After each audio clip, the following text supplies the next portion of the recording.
11th 9th 10th से ही online field के अंदर घुस गया था, क्योंकि जॉब मेरा वैसे भी नहीं था कि जॉब वगैरह करना है, स्टार्टिंग से ही नहीं था।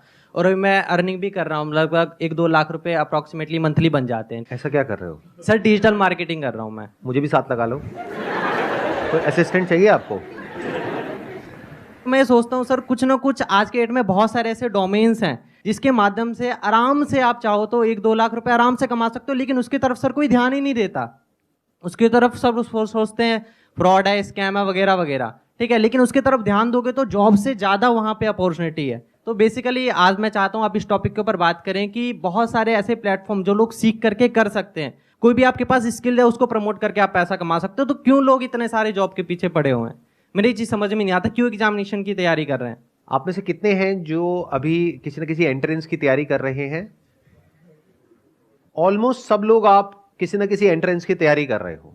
अब मेरा आप लोगों से क्वेश्चन है, इनका ये कहना है कि मार्केट में इतनी सारी अपॉर्चुनिटीज हैं, तो फिर आप एक इतने कॉम्पिटिटिव वर्ल्ड में क्यों एंटर कर रहे हो, जहां पर के पहले तो एंट्रेंस को क्रैक करना इज नेक्स्ट टू इम्पॉसिबल, उसके बाद में अच्छी जगह पर जॉब मिलना इज नेक्स्ट टू इम्पॉसिबल, उसके बाद में उस जॉब को रिटेन करना भी आने वाले टाइम में और मुश्किल होने वाला है। Why are you doing that? I am just curious to know. कोई है आप में से जो बोलना चाहेगा, जवाब देना चाहेगा? रिस्क नहीं होता बिल्कुल, मुझे ऐसा लगता है। तो रिस्क जहाँ पे आ जाता है ना, तो वो चीज़ उसमें भी काफ़ी वो हट जाता है। और अगर जिस चीज़ में रिस्क ना हो उसमें सब सपोर्ट करते हैं, फिर हम सोचते हैं सब सपोर्ट ही करें तो ठीक ही होगा, इस यहाँ पे जा रहे हैं तो हम। इन्होंने कहा कि हम एंट्रेंस के लिए इसलिए जाते हैं क्योंकि वहां पर उस पाथ पर कोई रिस्क नहीं होता है। क्या ये सच है, झूठ है? कितने एग्री करते हैं इनकी बात से? तो जब रिस्क है और बहुत रिस्क है, क्योंकि लाखों बच्चे अप्लाई करते हैं, उसमें से कुछ का होता है, ये बात हमको पता है, तो फिर क्यों इस पाथ को आप चुनते हो जब यहां पे रिस्क भी है और कोई श्योरिटी भी नहीं है? तो क्यों इस पाथ को चुनते हो? क्यों कुछ और एक्सप्लोर नहीं करते हो? सर पैसे की बात करेंगे, रिस्क की बात करेंगे, तो जितना बिजनेस नॉर्मली स्टार्ट किया जाता है उससे कई गुना ज्यादा पढ़ाई में लग जाता है। कितना लग जाता होगा? आप में से कोई बताएगा जो लोग एंट्रेंस की तैयारी कर रहे हैं, नियर अबाउट कितना पैसा लग जाता है? कोचिंग की फीस 6-7 लाख होती है सर। कोचिंग की फीस 6-7 लाख होती है? जी सर, फिर जी में सर 6-7 ले लेते। नहीं नहीं, 6-7 लाख थोड़ी होती है। Yes sir. मुझे आइडिया नहीं है, मैं सीरियसली पूछ रहा हूँ। मतलब एवरेज फीस क्या होती है कोचिंग की एक साल की? 2 से 3 लाख सर। 2 से 3 लाख रुपए साल की, तो मतलब 2 साल की हो गई 5 से 6 लाख रुपए। तो 6 लाख लगाने के बाद में होने की क्या पॉसिबिलिटी है और नहीं होने की क्या पॉसिबिलिटी है? 99% है कि तो नहीं होगा सर। 99% है कि नहीं होगा? Yes sir. तो रिस्क तो बहुत ज्यादा है यहां पर बॉस, ये तो बहुत ज्यादा है। सब एग्री कर रहे हैं इनसे कि 99% है? या अगर ऑप्टिमिस्टिकली भी देखा जाए तो 90% है कि नहीं होगा, 10% है कि हो जाएगा। अगर हम सिर्फ उन्हीं की बात करें जो बच्चे सीरियस हैं, क्योंकि जरूरी नहीं है हर बच्चा जो कोचिंग ले रहा है वो सीरियस भी हो पढ़ाई को लेकर के। तो मैं कह रहा हूं वो बच्चे जो ब्रिलियंट हैं, एफर्ट भी पूरा कर रहे हैं और डिजर्व भी करते हैं, तब भी जो पॉसिबिलिटी है आपके सिलेक्शन होने की अच्छी जगह पर, वो 10% है। 90% है कि नहीं होगा? और जब नहीं होगा तो क्या होगा? What is your backup plan? Private college sir. तो वहां भी पैसा लगेगा या वहां पे फ्री में पढ़ाई है? पैसा लगेगा। कितना पैसा लगता है? 4 साल का नियर अबाउट कितना पैसा लग जाता है? 20 लाख रुपए। अच्छा, मेडिकल का तो 80-90 लाख है, बट अगर इंजीनियरिंग की भी बात करी जाए तो 20 लाख रुपए तो मान के ही चलो। तो नियर अबाउट आपने 20-25 लाख रुपए तो लगा दिया अपने घर वालों का। एंड आई एम अज्यूमिंग कि आप कोई बहुत अमीर बैकग्राउंड से नहीं हो, मेजॉरिटी ऑफ यू। आप में से कितने हैं जो मिडिल क्लास से हैं? हाथ ऊपर करिए। मेरा मिडिल क्लास वाला सेशन देखा है आप लोगों ने? यस सर, देखा है। अगर वो देखा होता तो अभी हाथ ऊपर नहीं करते। मिडिल क्लास मतलब अगर मैं सिंपल वे में पूछूं तो आप में से कितने हैं जिनकी जो हाउस होल्ड इनकम है वो साल की 12 लाख से ज्यादा है? अब हाथ ऊपर करो। इसको मैं दूसरी तरीके से पूछता हूं, आप में से कितने हैं जिनके घर वालों के पास में 20-30 लाख रुपए स्पेयर है, मतलब अकाउंट में पड़ा हुआ है, अगर वो चला भी जाए तो कोई फर्क नहीं पड़ता है? हाथ ऊपर करो। इसका मतलब आपको या तो लोन लेना पड़ेगा या फिर आपके घर वालों को लोन लेना पड़ेगा। ऐसे बहुत सारी रिसर्चेस हुई हैं जहां पे ये निकल करके आया है कि 50 से 60% जो इंजीनियरिंग कॉलेजेस से इंजीनियर्स निकलते हैं, दे आर अनएम्प्लॉयबल। मतलब उनकी इतनी स्किल ही नहीं होती कि उनको एम्प्लॉय किया जा सके, यानी कि उनको वो काम मिल ही नहीं सकता जिस फील्ड से उन्होंने पढ़ाई करी है। या तो उनको अपनी फील्ड चेंज करनी पड़ेगी या अपने आप को डाउनग्रेड करना पड़ेगा। तो 25 लाख की जो आपने इन्वेस्टमेंट करी उसको रिकवर करने में कितने साल लगेंगे? 9 to 10 years। 25 लाख रुपए रिकवर करने के लिए 25 लाख रुपए जोड़ना पड़ेगा। और जोड़ करके विद इंटरेस्ट उसको वापस करना पड़ेगा। इंटरेस्ट भी देना है क्या? इंटरेस्ट भी देना नियर अबाउट हम मान करके चलते हैं, in the best case scenario आपको 20 साल लगेंगे 25 लाख रुपए का जो लोन है उसको चुकाने के लिए या अपने घर वालों को वापस करने के लिए। मतलब 40 की एज तक जा करके तो आप वो पैसा वापस करोगे, तो रिस्क मेरे हिसाब से कम तो नहीं है। और ये सिनेरियो है कि अगर आपकी जॉब लग गई तो अनएम्प्लॉयमेंट रेट भी कम नहीं है हमारी कंट्री में। ये भी हो सकता है कि जॉब ना लगे, तो क्या करोगे? A simple genuine question. 25-30 lakh देने के लिए भी पेरेंट्स ही मोटिवेट करता है, उनकी ही जिद होती है कि हमें ये करना चाहिए। वही कहते हैं कि यूपीएससी निकालो, वही कहते हैं नीट निकालो, वही आईआईटी जाओ, यहाँ जाओ, वहाँ जाओ। उनकी ही जिद होती है और सोसाइटी की और रिलेटिव्स की जिद होती है कि हम जाएंगे तो वो हम ही हैं करोड़ों में से एक। तो इट्स लाइक हमारी विश तब भी नहीं होती है। ये और ज्यादा गड़बड़ हो गई है। क्यों? क्योंकि अगर एक बार को ये होता कि आपके अंदर से होता कि मुझे ये क्रैक करना है, फिर आप किसी एंट्रेंस के लिए जाते तैयारी करने के लिए, तो फिर भी ये पॉसिबिलिटी होती जिसकी मैं बात कर रहा हूं। लेकिन आपके पेरेंट्स ने फोर्स करके या आपके ऊपर प्रेशर क्रिएट करके आपको भेज दिया है। अब पॉसिबिलिटी क्या है आपके क्रैक करने की? अब तो आपका मन ही नहीं है वो काम करने का, करना पड़ रहा है। एक है कि आप खुद अपने अंदर से मोटिवेटेड हो, बाहर से किसी एक्सटर्नल मोटिवेशन की आपको जरूरत नहीं है, तब फिर भी होने की पॉसिबिलिटी है, बशर्ते कि आपके अंदर वो कैपेबिलिटी भी हो उसको क्रैक करने की। लेकिन अगर आपका खुद का ही मन नहीं है, लेकिन पेरेंट्स का प्रेशर है, सोसाइटी का प्रेशर है, उसकी वजह से आप जा रहे हो, तो वहां जाकर के क्या करोगे?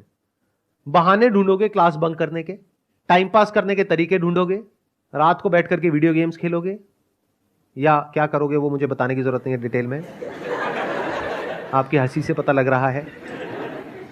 घर वालों को तो ये लगता है कि मेरा बच्चा तो पता नहीं क्या कर जाएगा, अगला सुंदर पिचाई यही है, हमारे घर में ही पैदा हुआ है। लेकिन आपको तो पता है ना अंदर से आप क्या हो।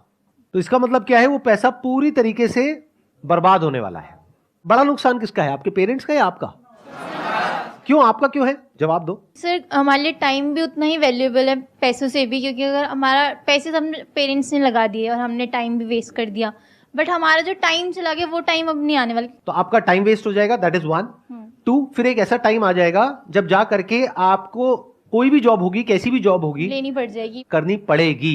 इतना प्रेशर आ जाएगा पीछे से। तो नुकसान अल्टीमेटली किसका हुआ पूरी लाइफ के लिए? हमारा ही होगा। आपके पेरेंट्स का तो पैसों का नुकसान हुआ, आपकी तो लाइफ ही खराब हो गई। यस। तो अब बताओ इस प्रॉब्लम का सॉल्यूशन क्या है? लगाओ दिमाग। और अभी तो मैंने एआई के बारे में तो बात ही नहीं करी है कि एआई का एजुकेशन के ऊपर क्या असर आने वाला है और जॉब मार्केट पे क्या असर आने वाला है, उसके बारे में तो मैंने बात ही नहीं करी है। सर इस प्रॉब्लम का जो सॉल्यूशन है, मुझे जो लगता है हर जगह आपको ट्राई करना चाहिए। जैसे मैं खुद बताऊँ तो मैं 10 इयर्स जब था, 10 साल का, तब मैं यूट्यूब ट्राई किया, फिर मैं गेमिंग में एंटर किया, फिर मैंने ई स्पोर्ट्स भी खेला, फिर मैं एक sir professional level under 16 cricket career भी चूज़ किया था मैंने। वहाँ पर sir due to physical issues वहाँ पर मैं नहीं कर पाया। बाकी सर अब मैं आया हूँ इस डिजिटल मार्केटिंग के एरा में। यहाँ पर sir 3-4 sources of income already मैंने बिल्ड कर लिया है, जिससे कि मेनली मेरा 50 to 1 लाख रुपीज़ महीने का जनरेट होता है। अभी आपकी एज कितनी है? 15.5 ऑलमोस्ट, लाइक 16 राउंड फिगर। 16 साल। Yes sir. तो आपके घर वाले खुश हैं? बिल्कुल खुश होंगे सर। 16 साल का लड़का घर में सर 1 लाख रुपए अगर महीने का दे रहा है तो खुश तो होंगे ही। लेकिन मेरा सजेशन आपको ये है, प्लीज डोंट माइंड इट, कि अभी ये जो क्विक आपको सक्सेस मिली है ना, इसको दिमाग पे मत चढ़ने देना, नहीं तो बहुत गड़बड़ हो जाएगी। ये मत समझने लग जाना कि मैं 50,000 रुपए, लाख रुपए महीने का कमा रहा हूं, क्योंकि ये कोई फिक्स नहीं है। आज आप कमा रहे हो, कल कम भी हो सकता है, जीरो भी हो सकता है। तो always keep your feet on ground and be prepared for all kinds of situations. जो आप कर रहे हो वो सही है। सर एक छोटी सी प्रॉब्लम है, जैसे कि अभी मैंने टारगेट लिया कि मुझे मंथली का 1 लाख करना है, तो वो मैंने 1 बार 2 बार टारगेट को अचीव कर लिया। बट सर जब मैं नेक्स्ट अब टारगेट को अपना बड़ा करता हूँ, जब उसको इंक्रीज करता हूँ थोड़ा सा, तो सर वो कंफर्ट जोन वाली फीलिंग आने लगती है। मन में ये होता है कि अरे पहले भी तो किया है, अब भी कर लेंगे। तो उस चीज को मैं कैसे टैकल कर सकता हूँ सर? आप कुछ ज्यादा ही अलग लेवल का क्वेश्चन पूछ रहे हो, यहाँ पे बाकी लोग उल्टी कर देंगे, उनके मुंह से झाग निकलने लग जाएगा। क्या बोल रहे हो आप? ये बेचारे अभी अपना पता नहीं कितने साल कितनी तैयारी करने वाले हैं, उसके बाद जाकर के कोई पैकेज लगने वाला है, और आप कह रहे हो कि सर लाख रुपए में मैं कंफर्ट जोन में चला जाता हूँ। सर कोई ऐसा रास्ता बताओ कि मैं ना 2 लाख रुपए अचीव कर जाऊं। बस भाई बस, इतना लालच नहीं करते, बहुत है अभी इस एज के हिसाब से। आगे जैसे से एज बढ़ेगी अपने आप ही रास्ते खुलेंगे। Please have a seat. But ये बात मेरी हमेशा याद रखना, ये जो टेम्पररी सक्सेस है इसको दिमाग पे मत चढ़ने देना, गड़बड़ हो जाएगी। Sure sir. तो एक सॉल्यूशन हमको दिखा यहाँ पर। अब ये सॉल्यूशन कितना जेन्युइन है कितना नहीं है, I can't comment on that, क्योंकि मुझे नहीं पता कि एक्चुअल में कितना कमा रहे हैं कितना नहीं कमा रहे। बट मैं ये कह सकता हूं with confidence and with my understanding of the digital world कि ये पॉसिबल तो है। इनके साथ ये हो रहा है नहीं हो रहा है आई एम नॉट श्योर, बट ये पॉसिबल तो है। मैं ये कहना चाहती हूँ, जैसे इन्होंने डिजिटल मार्केटिंग या नेटवर्क के बारे में जो भी बताया, ठीक है, कई बार ऐसा होता है कि हम भी ट्राई करना चाहते हैं कि चलो हम भी चलते, इतना अच्छा पैसा है, जाते हैं, वो कुछ पैसे लेते हैं हमसे, वही 1-2 हज़ार कि हाँ हम आपको सिखाएंगे, ये करेंगे वो, फिर हमें वो 3-4 दिन की ट्रेनिंग देते हैं और उसमें ना कई लोगों को नहीं पता चलता, बट वो ना पूरे माइंड को हमारे इधर से उधर कर देते हैं। हमें बहुत सारा पैसा दिखाते हैं कि इतना पैसा है, क्या करोगे बताओ, बंगला खरीदोगे, क्या खरीदोगे, जबकि खुद उनके पास कुछ नहीं होता है। ज़्यादा से ज़्यादा एक मोटरसाइकिल होती है बस, उसमें ही वो भी आप ही दिखाते के हैं। पैसों से खरीदी होती है। हाँ, और कहते हैं कि देखो मैंने ये टारगेट बनाया, मैंने ये अचीव करा, आप क्यों नहीं कर सकते हो, बस 1 साल दे के देखो, ये करके देखो, ऐसे करते हैं। और एक बार जब इंसान इस चीज़ में जाता है तो फिर उसको तो फ्रॉड ही लगता है सब चीज़ की, हाँ फ्रॉड है। आपने कभी ऐसा ट्राई किया? हाँ मैंने किया है। आपने कितने पैसे दिए थे? मैंने दिए थे 500 रुपये। उन्होंने बोला कि ट्रेनिंग होगी, सब वापस हो जाएगा अगर ये सब हुआ, तो मैंने कहा चलो सही है, कौन सा ज़्यादा ही लग रहे हैं। फिर उन्होंने 4th डे बताया कि आपको 50,000 की शॉपिंग करनी है, फिर आप एक लेवल पे आओगे, उसके बाद आपको लोगों को पकड़ने हैं। अब लोग कहाँ से पकड़े वो भी सिखा रहे हैं कि अपने दोस्तों को कांटेक्ट करो, इंस्टाग्राम पे लोगों को मैसेज करो। मैंने कहा लोगों को तो मैसेज करेंगे, अब कौन कैसा हमें क्या पता। फिर कहेंगे आप ऑटो से जाते हो, वहाँ पे हाय हेलो करो, उनसे रिलेशन बनाओ और उनको उसमें घुसाओ। ये जो इस तरह के कोर्सेज कराते हैं, डिजिटल मार्केटिंग, ऑनलाइन मार्केटिंग या ऑनलाइन पैसे कमाने के तरीके, उसमें से 100 में से 99 फ्रॉड है। इस बात को लिख करके रख लो। तो चैलेंज ये नहीं है कि पैसा कमाया जा सकता है या नहीं कमाया जा सकता है, चैलेंज ये है कि जेन्युइन कौन है और फ्रॉड कौन है। हाँ। पहले तो एक बात को मेरी अच्छे से समझ लो कि जो आने वाले 10 साल हैं उसमें कुछ ऐसा होने वाला है जो पिछले 100 सालों में नहीं हुआ है। और जहां तक आपके जो पेरेंट्स हैं या फिर आपके रिलेटिव्स हैं या आप खुद हो, जहां तक नहीं देख पा रहे हो, एआई की दुनिया में कुछ ऐसा हो रहा है which is beyond your wildest imagination. Daily कुछ नया हो रहा है और इतनी तेजी से हो रहा है, इतनी तेजी से हो रहा है जिसकी कोई हद नहीं है। आने वाले टाइम में बहुत सारी जॉब्स जो आज की डेट में है वो फ्यूचर में नहीं रहेगी। इस बात को समझ लो अगर समझ सकते हो तो। अब मैं बताता हूं मैं फ्यूचर को किस तरीके से देख रहा हूं, या फिर अगर मैं आप लोगों की जगह हूं तो मैं क्या करूंगा। नंबर 1, मैं अपना टाइम वेस्ट नहीं करूंगा, क्योंकि ये जो टाइम है ना आप लोगों का, ये सबसे प्रेशियस है पूरी लाइफ में। अभी आपका दिमाग खुला हुआ है, आप कुछ भी नया बड़ी जल्दी सीख सकते हो। जैसे जैसे एज बढ़ेगी आपके लिए कुछ भी नया सीखना, या नया सीखना तो बहुत दूर की बात है, नए आइडियाज को एंटरटेन करना ही बहुत मुश्किल हो जाएगा।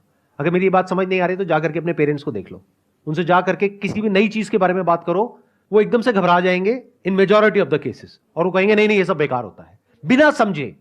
मैं ठीक कह रहा हूं गलत कह रहा हूं, कितने मेरी इस बात से एग्री कर रहे हैं? तो ये आपकी लाइफ का गोल्डन पीरियड है, डोंट वेस्ट इट। अगर आप ये सोच रहे हो कि पास में जैसा होता आया है कि मैं ये डिग्री लूंगा या लूंगी, उसके बाद में मेरी यहां पर जॉब लग जाएगी, उसके बाद में लाइफ सेट है, तो इस गलतफहमी से जितनी जल्दी हो सके बाहर आ जाओ। आने वाले टाइम में जो मीडियोक्रिटी है उसके लिए जगह नहीं बचने वाली है कॉर्पोरेट वर्ल्ड में। तो बहुत सारे लोगों की जॉब्स जाने वाली हैं। कौन होंगे वो लोग? जो मीडियोकर हैं इन द सेंस कि वो अपने आप को अपडेट नहीं कर रहे हैं टाइम के साथ साथ में, कि 5-10 साल पहले बस कॉलेज से एक डिग्री ले ली है, अब जॉब लग गई है, अब वो कहते हैं लाइफ सेट है। ये जिनकी लाइफ सेट है ना, उनकी लाइफ ऐसी हिलने वाली है कि उन्हें खुद भी नहीं समझ आएगा कि हुआ क्या है। कितने मेरी इस बात को मानते हैं कि अगर आप अपने काम के लिए, जो भी आप काम कर रहे हैं उसके लिए, चैट जीपीटी सिर्फ एक टूल नहीं है, ऐसे और भी बहुत सारे टूल्स हैं, अगर उन टूल्स को आप यूज करते हैं तो अपनी जो प्रोडक्टिविटी है उसको बहुत बढ़ा सकते हैं। तो जब आप अपनी प्रोडक्टिविटी को बढ़ा सकते हो 10 गुना से, तो 10 लोगों का काम एक इंसान कर सकता है। तो अगर मेरी एक आईटी कंपनी है और वहां पर 1 लाख लोग काम करते हैं और वो काम 10,000 लोग कर सकते हैं, तो मैं बाकी 90,000 का क्या करूंगा? निकाल दूंगा। तो 90,000 लोगों का क्या होगा? या तो अपनी स्किल्स को उनको अपग्रेड करना पड़ेगा या अपनी लाइन को चेंज करना पड़ेगा। मैं कह रहा हूं, देखो मेरी इस बात को ना गांठ बांध लो, आने वाले टाइम में मीडियोक्रिटी नहीं चलने वाली है, मशीन्स का जमाना आने वाला है। और जिसको मशीन्स को यूज करना आता होगा उसका जो आउटपुट है वो और लोगों के कंपैरिजन में बहुत ज्यादा होगा, और वो इंसान कंपनीज के लिए, कॉर्पोरेट्स के लिए बहुत वैल्यूएबल होगा। अगर आप जॉब करते हैं तो, अगर बिजनेस करते हैं तब भी अगर आपको मशीन्स को यूज करना आता है तो आपके पास में एक एज होगा in comparison to your competitors. तो आप इसको अवॉइड नहीं कर सकते। इससे भाग नहीं सकते, ये तो सीखना ही पड़ेगा। तो अगर मैं आपकी जगह होऊंगा तो मैं क्या करूंगा, अपना टाइम वेस्ट नहीं करूंगा, नंबर 1। नंबर 2, अपने टाइम को कहां यूटिलाइज करूंगा, जो भी कुछ नया हो रहा है एआई की दुनिया में, वो सब कुछ सीखने के लिए वहां पर अपने आप को बिल्कुल अपडेटेड रखूंगा। डेली कुछ नया आ रहा है, नए नए अपडेट्स आ रहे हैं एग्जिस्टिंग जो एआई एप्लीकेशंस है उनमें, और डेली नई नई एप्स आ रही हैं। तो you need to be updated. आपको ऐसा बनना पड़ेगा कि अगर कोई भी नई टेक्नोलॉजी आ रही है, कुछ भी नया डिसरप्शन आ रहा है मार्केट के अंदर, आप फटाफट से उसको सीख जाओ और फटाफट से अपने आप को अडेप्ट कर लो उसके अकॉर्डिंग। जरूरत पड़े तो जब इंडस्ट्री पूरी की पूरी चेंज होगी तो आप अपने आप को बदल दो। अगर ये कर सकते हो, यानी कि अगर आप इन टूल्स को यूज करना जानते हो तो आप सर्वाइव करोगे फ्यूचर में। अगर नहीं जानते हो तो दिक्कत आने वाली है। तो अपनी जो स्पीड है सीखने की कि इस दुनिया में क्या क्या नया हो रहा है, दुनिया किस डायरेक्शन में जा रही है, वो सीखो। टाइम वेस्ट मत करो फालतू का कंटेंट देखने में, इधर उधर टाइम पास करने में। आप में से कोई ऐसा है जो ये बता सके टॉप 10 एआई टूल्स के नाम? कोई है जो बता सकता है? You have no idea, no clue. तो ये आइदर और के चक्कर से बाहर निकल आओ कि सर हम पढ़ाई करें या बिजनेस करें। दोनों करना पड़ेगा। पढ़ाई इसलिए करनी पड़ेगी ताकि एक बेसिक क्वालिफिकेशन हो, तो आपके पास में एज आ जाएगा। कल को जॉब मार्केट में जाओगे तो एटलीस्ट कुछ तो हो दिखाने के लिए, अगर आपको जॉब ही करनी है तो। लेकिन साथ साथ में बिजनेस इसलिए करना पड़ेगा क्योंकि बिजनेस का मतलब क्या होता है, कुछ क्रिएट करना। तो यू नीड टू अंडरस्टैंड कि अगर आपके पास में कुछ भी नहीं है, यानी पैसा नहीं है, रिसोर्सेज नहीं है, कुछ नहीं है, और आपको बोल दिया जाए सर्वाइव करो, क्या कर सकते हो सर्वाइव? अगर कर सकते हो तो कह सकते हैं कि हां, अब आप अंदर से एक एंटरप्रेन्योर हो। अब चाहे जॉब करो चाहे बिजनेस करो, उससे फर्क नहीं पड़ता है, आप एक क्रिएटर हो। And when I am talking about creator, I am not talking about YouTube creators, I am saying someone who can solve a problem और make lives better of other people in some way, जिसके लिए वो लोग पैसा देने को तैयार हो जाए, उसको एक क्रिएटर बोलते हैं। फॉर एग्जाम्पल, अगर मैं अभी आपकी एज में हूं, यानी मेरी एज है मान लो 18 साल, अब मेरे आगे एक चैलेंज है, मैं क्या करूं? जॉब की भी तैयारी करनी है, तो क्या उसको छोड़ दूं? अब वो मेरी अपनी कॉल है कि मैं छोड़ूंगा या करूंगा, बट मैं आपको रिकमेंड नहीं कर रहा छोड़ने के लिए, number 1।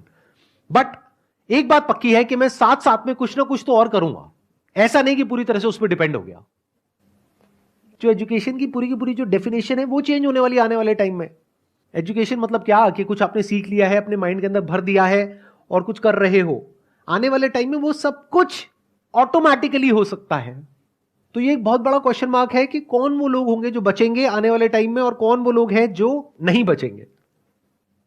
If you can connect the dots, यानी अलग अलग चीजों को देख करके आप किसी तरीके से कुछ ऐसा क्रिएट कर सकते हो जहां से आप पैसा कमा सकते हो और सरवाइव कर सकते हो फाइनेंशियली, इंडिपेंडेंटली, अपने बेस पर, तो फ्यूचर आपके लिए है। लेकिन अगर आप कहते हो कि मैं तो सिर्फ इस डिग्री के बेस पे सरवाइव कर सकता हूं, तो आने वाले टाइम में उस डिग्री की इतनी वैल्यू नहीं रह जाएगी। इस स्किल की वैल्यू होगी जिसकी मैं बात कर रहा हूं, यानी कि कुछ अलग अलग हो, उसको जोड़ दिया जाए और कुछ ऐसा क्रिएट कर दिया जाए कि जहां से पैसा कमाया जा सके। फॉर एग्जाम्पल, आज हर दूसरा इंसान यूट्यूबर बनने के बारे में सोच रहा है। तो यूट्यूब में जो सबसे हाई पेइंग जो सेक्टर है वो है BFSI सेक्टर, यानी banking, finance, securities and insurance. तो मैं क्या करूंगा, मैं ऐसे टूल्स ढूंढूंगा जहां पर मैं ऑटोमेटिकली कुछ सेकंड्स के अंदर अंदर कुछ वीडियोस बना सकूं। और पहले मैं यूट्यूब पे जाकर के देखूंगा कि कौन सी ऐसी वीडियोस हैं जिसके ऊपर बहुत व्यूज आ रहे हैं या जिसकी सर्च वॉल्यूम बहुत ज्यादा है, गूगल पे और यूट्यूब पे। क्योंकि अगर गूगल पे ज्यादा है तो देयर इज अ पॉसिबिलिटी कि यूट्यूब पे भी ज्यादा होगी। अब मेरी इस थॉट प्रोसेस को समझना, आइडिया को मत पकड़ना, गड़बड़ हो जाएगी। आइडिया को पकड़ोगे फिर वही बंद दिमाग की तरह कॉपी करने लग जाओगे, लेकिन अगर थॉट प्रोसेस को समझोगे तो कुछ भी कर जाओगे। एक प्रैक्टिकल एग्जांपल दूं, एक वेबसाइट है by the name of pictory.ai, जहां पे आप टेक्स्ट इनपुट करोगे और वो उसको वीडियोस में कन्वर्ट कर देगा कुछ सेकंड्स के अंदर अंदर। ये काम करने में यूजुअली 2 से 4 दिन लगते हैं। तो क्या यहां से आपके दिमाग में कुछ आ रहा है या नहीं आ रहा है? अगर आ रहा है तो कह सकते हैं कि आप एक प्रॉब्लम सॉल्वर हो, आप एक क्रिएटर हो, आप क्रिएटिव हो। तो एक दिन में कितनी वीडियोस बन सकती हैं? बहुत सारी। लेकिन वीडियोस बनाने से पहले मुझे यह समझना होगा कौन सी वीडियोस ऐसी हैं जिसके वायरल होने के चांसेस हैं। तो पहले मैं ये स्टडी करूंगा लोग सर्च क्या कर रहे हैं गूगल पे और यूट्यूब पे। फिर वो स्टडी करके, for example, if people are searching for what is a mutual fund, तो क्या हो अगर इस तरह की मैं वीडियोस जनरेट करूं थ्रू एआई, अब मुझे उसके लिए कंटेंट चाहिएगा। कंटेंट राइटिंग स्किल्स मेरी इतनी अच्छी नहीं है, मेरी इंग्लिश इतनी अच्छी नहीं है, मान लो मैं हिंदी मीडियम स्कूल से पढ़ा हूं, मैं क्या करूंगा, चैट जीपीटी पे जा करके लिख दूंगा what is a mutual fund, what are the benefits of investing in a mutual fund. तो चैट जीपीटी पूरा का पूरा मेरे को टेक्स्ट दे देगा, उस टेक्स्ट को मैं रन करूंगा पायरेसी के लिए कि कहीं किसी तरीके से किसी के राइट्स वॉयलेट तो नहीं हो रहे हैं, ऐसी भी कुछ वेबसाइट्स हैं। तो जब मैंने चेक कर लिया और मुझे ये श्योरिटी आ गई कि किसी के राइट्स वॉयलेट नहीं हो रहे हैं, उस टेक्स्ट को ले जा करके मैं एंटर करूंगा पिक्टोरी में, वो एक पूरी की पूरी वीडियो जनरेट कर देगा कुछ सेकंड्स के अंदर, जिसको मैं यूट्यूब पे अपलोड कर सकता हूं। लेकिन यूट्यूब अब क्या कर रहा है वो भी मैंने पढ़ा कि वो जो एआई वॉइसेस हैं, जैसे ही यूट्यूब पकड़ लेता है कि इसमें एआई की वॉइस है, तो यूट्यूब का एल्गोरिथम उसको या तो ब्लॉक कर देता है या इतना तेजी से प्रमोट नहीं करता है। तो मुझे इस प्रॉब्लम का भी सोल्यूशन निकालना है। तो मैं क्या करूंगा, यूट्यूब म्यूजिक लाइब्रेरी में जा करके जो यूट्यूब का कॉपीराइट फ्री म्यूजिक है वो निकाल करके उसके बैकग्राउंड में उसको लगा दूंगा। तो मैंने क्या किया, अलग अलग जगह से अलग अलग टूल्स को यूज करके कुछ ऐसा क्रिएट कर दिया जो बहुत ही कमाल का है और जिसकी मार्केट में नीड है। अब अगर मैं खुद बैठ करके वीडियोस बनाऊं तो पहले तो मुझे वो स्किल्स एक्वायर करने में कई महीने लगेंगे, कई साल लगेंगे। उसके बाद एक एक वीडियो को बना के डालने में 2-4 दिन, 5 दिन, 10 दिन लग जाएंगे। अब यहां पर एक दिन में मैं 10 वीडियोस जनरेट कर सकता हूं, यानी यूट्यूब पर मैं 10 अलग अलग चैनल्स ओपन कर सकता हूं। और अगर मैं कंसिस्टेंटली इस काम को पार्ट टाइम बेसिस पे करता हूं अगले 1 साल तक, ये नहीं कि 2-4-5 दिन किया, 10 दिन किया, रिजल्ट नहीं आया तो उसको छोड़ दिया। पढ़ाई लिखाई में ऐसे करते हो क्या कि कहीं गए किसी कॉलेज में, 2-4 दिन कुछ समझ नहीं आया, बेकार है, छोड़ दो, ऐसे नहीं करते ना। 4 साल पता है ना कि वहां पे लगाना है, तो इस काम में भी टाइम लगाना पड़ेगा। तो 1 साल तक अगर मैं डेली एक एक वीडियो अपलोड करता हूं अपने 10 चैनल्स पे, तो 1 साल में मैंने कितनी वीडियोस अपलोड कर दी, 365 इंटू 10, यानी कि 3650 वीडियोस। उसको करने में टाइम कितना लगा, मैक्सिमम 1 से 2 घंटा डेली। इतना तो आप टाइम कहां खराब कर देते हो आपको खुद भी पता नहीं होगा। बट इस पूरी प्रोसेस में क्या होगा, या तो सक्सेस मिलेगी या नहीं मिलेगी। मिल गई तो बहुत बढ़िया है, तो ज्यादा खुश नहीं होना है, एक्साइटेड नहीं होना है कि अब मैं महीने का 50,000 कमा रहा हूं, लाख रुपए कमा रहा हूं। क्योंकि ये भी हो सकता है कल को यूट्यूब एक नई पॉलिसी ले आए और कहे कि ये जो एआई जनरेटेड वीडियोस हैं इसको हम डीमोनेटाइज कर देंगे, तो कहां गया आपका वो लाख रुपए महीना, गायब हो गया ना। तो एक्साइटेड नहीं होना, उस पैसे को जोड़ना है और उसको यूज करना है और मल्टीपल इनकम स्ट्रीम्स बिल्ड करने के लिए। ये आपका स्टार्टिंग पॉइंट है लेकिन एंड पॉइंट नहीं है। तो बेस्ट केस सिनेरियो क्या होगा कि यहां से पैसा आएगा तो उस पैसे को उड़ाना नहीं है, एक्साइटेड नहीं होना है, घर वालों को ये नहीं बोलना है कि अब मैं लाख रुपए महीने का कमा रहा हूं, मेरे को अब कुछ भी करने की जरूरत नहीं है। पैर जमीन पर रखने हैं, उस पैसे को जोड़ना है और दिमाग लगाना है कि उसमें रिस्क क्या है, कल को अगर ऐसा होता है तो क्या करोगे, वैसा होता है तो क्या करोगे, वो होता है तो क्या करोगे। फॉर एग्जाम्पल, अगर यूट्यूब का एल्गोरिथम पकड़ लेता है एआई जनरेटेड साउंड्स को, तो आप ऐसा भी कर सकते हो कि वीडियो वहां से बना ली, कंटेंट चैट जीपीटी से मिल गया, पायरेसी चेक कहीं और से हो गया, कौन सी वीडियोस बनानी चाहिए कैसी नहीं वो आपने और जो सॉफ्टवेयर है वहां से पता कर लिया, सर्च वॉल्यूम किसका है किसका नहीं है। प्लस साउंड के लिए आपने क्या किया, 10 मिनट का एक ऑडियो सैंपल अपलोड करना होगा एक पर्टिकुलर सॉफ्टवेयर में, वो सीख जाएगा कि आपकी साउंड क्या है। तो अगर आपने ये कर लिया तो अब वो आपकी साउंड है, म्यूजिक यूट्यूब का है, कंटेंट रॉयल्टी फ्री है। अब इन वीडियोस को कोई चैलेंज नहीं कर सकता। अगर इस तरह से सोच पा रहे हो तो फ्यूचर में आपके लिए जगह है। इसको एक्चुअल में स्किल्स बोलते हैं कि आपने कुछ ऐसी स्किल्स एक्वायर कर ली जो वैल्यूएबल है। हो सकता है आज इमीडिएटली नहीं है लेकिन फ्यूचर में आप कहीं जाओ और वो आपसे पूछें कि अच्छा आप में से कौन है जिसको ये काम आता है, आप कहोगे मुझे आता है, मुझे ये भी आता है, मुझे वो भी आता है। मतलब आने वाले टाइम में वो लोग सरवाइव करेंगे दुनिया में जो कुछ भी कर सकते हैं। जो सिर्फ एक काम कर सकता है वो पास्ट में रेलेवेंट थे, फ्यूचर में नहीं होंगे, क्योंकि वो एक काम आज नहीं तो कल मशीन कर लेगी, फिर आप क्या करोगे। लेकिन वो इंसान जो कुछ भी कर सकता है उसकी वैल्यू क्या होगी। आई होप आज के सेशन से आपको कुछ बेनिफिट हुआ है, कुछ नया समझ में आया है, कुछ नया सीखा है। Wish you all the very best. It was pleasure meeting you and pleasure talking to all of you. Thank you so much.